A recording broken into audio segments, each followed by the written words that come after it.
Yes. So ke manje ke yabona lento yokuthi lento yabayisho kudala belungu bethi the world is in your hand now.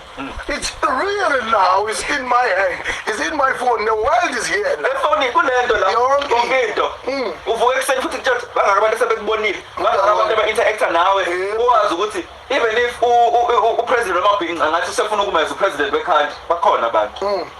Is there something in your plans? Standing for president? Absolutely. Yeah. I mean, I can tell you one thing in advance.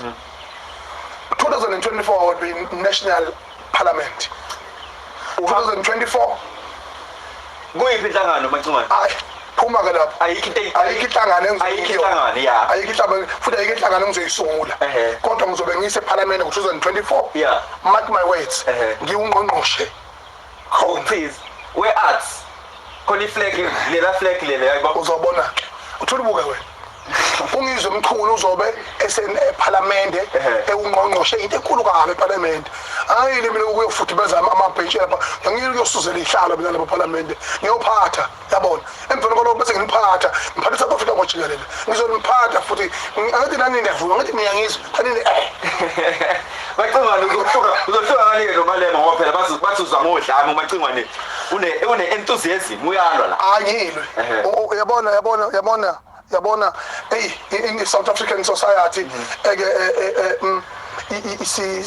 singishiwo amathuba the media is controlled ngayo yonke indlela, so the legal opportunity you get, you expose as much information as you can, because we have been suppressed for a very long time. So therefore, when you go out of the shell, you must give your people the food that they need to eat and what they need to eat to hear.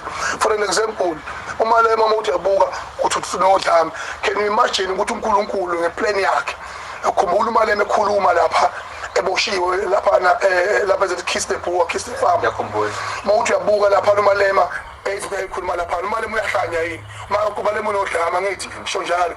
Mawuthi yazizwa izinto analyze parliament advisor ngisho izitha zakhe zikakhongolose advisor.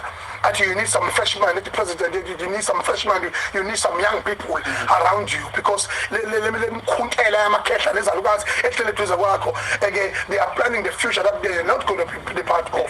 Yeah. So that is very wrong. So such leaders, very courageous leaders, and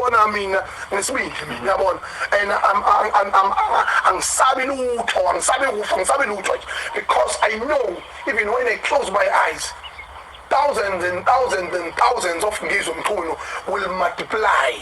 Baphethe imide nje laba benchwarmers eParliament banama-shares kula makhampani, so bazocindezela Macingwane. Ngeke uma yakhuleka nje namanje bayicontrola bazosungula nje amakomishana bathatha udlame bathwesa amakhadi ethu bathi sathi abantu abatapa South Africa. Kodwa mase kusungula amakomishana, do you think that is fair? Asibizwa ngoba bayazi ukuthi once akubizwa kukomishana we will expose the truth ukuthi kwenzakalani. So and then they will be exposed, they will be seen ukuthi they are nothing and they are trying by all means to suppress us, but because of that's something under my class. Le mvelo. Yeah. Lama commissioner uthi wena kufanele kubizwe ukubona labantu aba-accuswayo abazimele nabo sizwe side lawo sizwe abalama commissioner sasaza aphela nomngameli wafika wahema ngoba yahema lo baba lo wahema nokucela nobubi nawo phinda wahema kodwa abantu umuntu ucela ngifundisa kwenyamazana lapha ethi ngihambe ngadestination ngithi ngipresident insult mina ngevote lami. I voted for him to be in parliament, and then he said that I'm not even elected, but I'm calling myself the president. And their ancestors are listening, and they will make sure that they. But usana kukhuluma kumina uthi ANC Dr. Tsaklanga libalele Dube Dr. Pixie Sebe bayisungula for umuntu omnyama kodwa ngula nayo le ANC angisazi ungake because it's totally kept short. It is not electing the good leaders that are supposed to lead the country.